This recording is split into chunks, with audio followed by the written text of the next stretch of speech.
Court में हूं, जहां वोटबंदी के खिलाफ हमारी लोकतांत्रिक लड़ाई को आज पहली सफलता मिली। बिहार में जो सुप्रीम कोर्ट का पिटीशंस गई थी वो इस ऑर्डर के खिलाफ थी। चुनाव आयोग ने 24 जून को ये जो गहन पुनरीक्षण का आदेश दिया था, जिसमें कहा था कि सारी सूची नए सिरे से लिखी जाएगी, उसके बारे में आज हम सुप्रीम कोर्ट पहुंचे।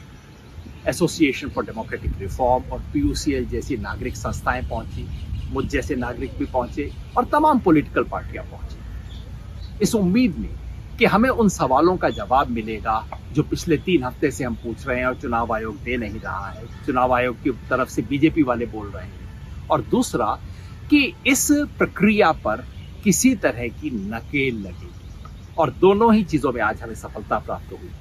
4 घंटे तक हियरिंग चली।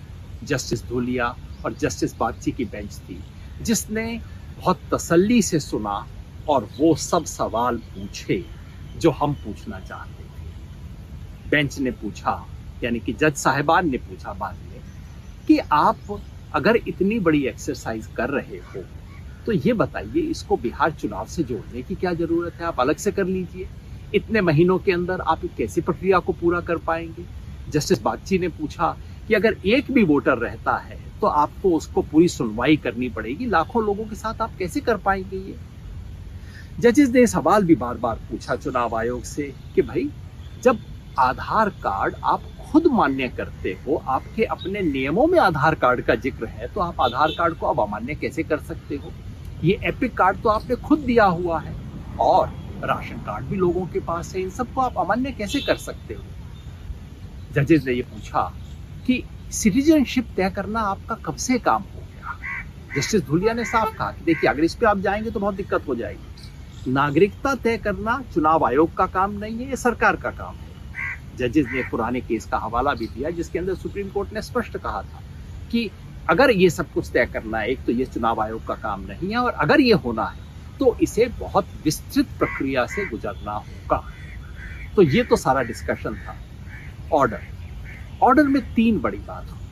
पहला, सुप्रीम कोर्ट का ऑर्डर, ये पहला ऑर्डर है। पहले ऑर्डर में हमेशा सब चीजों पे फैसला नहीं होता। जस्टिस धूलिया ने स्पष्ट किया कि देखिए, आज हम अंतिम फैसला इस पे नहीं देंगे, इसकी उम्मीद भी नहीं, और किसी ने ये कहा भी नहीं था कि बीच रास्ते में एसआईआर की एक्सरसाइज को आज रोक दिया जाए। वो स्टे की हमने मांग ही नहीं की थी। पहली बात, ऑर्डर में कहा गया है ये लोकतंत्र का सबसे बड़ा सवाल है।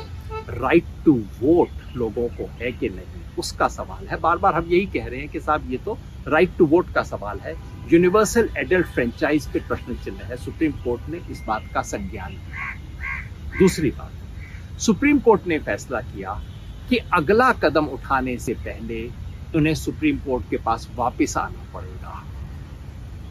चुनाव आयोग की तरफ से कहा गया कि साहब, अभी आप मत रोकिए। कोर्ट ने कहा बाद में रोक दें तो ठीक है ना। मतलब कोर्ट की एक जो डायरेक्शन है वो स्पष्ट है कि अगला कदम, यानी कि 1 अगस्त को जो electoral roll, draft electoral roll publish करने हैं, उससे पहले चुनाव आयोग को सुप्रीम कोर्ट आना पड़ेगा। सुप्रीम कोर्ट जांच करेगा, तभी अगला कदम उठा पाएगा। तो मेरे हिसाब से तो इसी को स्टे कहते हैं, और स्टे क्या चीज होती है। तीसरी और सबसे महत्वपूर्ण बात, सुप्रीम कोर्ट ने ऑर्डर में लिख के कहा, और बार बार चुनाव आयोग के ऐतराज करने के बाद कहा कि नहीं, इसको तो हम लिखेंगे, कि हमारी दृष्टि में न्याय तभी होगा अगर आधार कार्ड, एपिक कार्ड और राशन कार्ड को भी इस लिस्ट में शामिल कर लिया जाए। सुझाव के तौर पे लिखा, जैसा सुप्रीम कोर्ट की भाषा होती है, शराफत की भाषा होती है कि भैया, शराफत से बोल रहे हैं, मान जाओ, नहीं तो ऑर्डर पास करना पड़ेगा। बिल्कुल स्पष्ट मुद्रा थी कोर्ट। इसलिए मैं समझता हूं कि आज इस संघर्ष को पहली सफलता मिली है। अभी ये गहन पुनरीक्षण की प्रक्रिया और वोटबंदी की प्रक्रिया रुकी नहीं है, अपेक्षा भी नहीं थी। कोर्ट थोड़ी रोकेगा उसको, बीच रास्ते में कभी नहीं रोका जाता, लेकिन उस पर नकेल कस दी गई है। अब जो होगा सुप्रीम कोर्ट की निगाह के अंदर होगा, और हमें विश्वास करना चाहिए कि इससे वोटबंदी पर, लोगों का वोट का अधिकार छीनने पर अब ब्रेक लगेगी। लेकिन जो हमें आपको काम करना है वो जारी रखना होगा।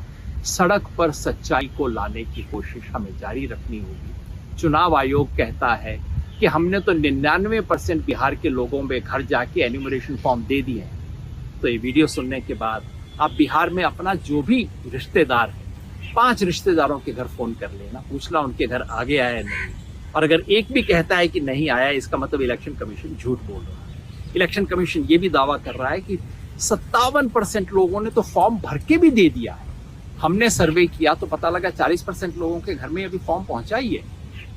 कुछ गड़बड़ हो रही है, इस पे निगाह रखनी होगी, सच को सामने लाना होगा, सड़क की, संसद की और संविधान की लड़ाई को जोड़ना होगा। शुक्रिया।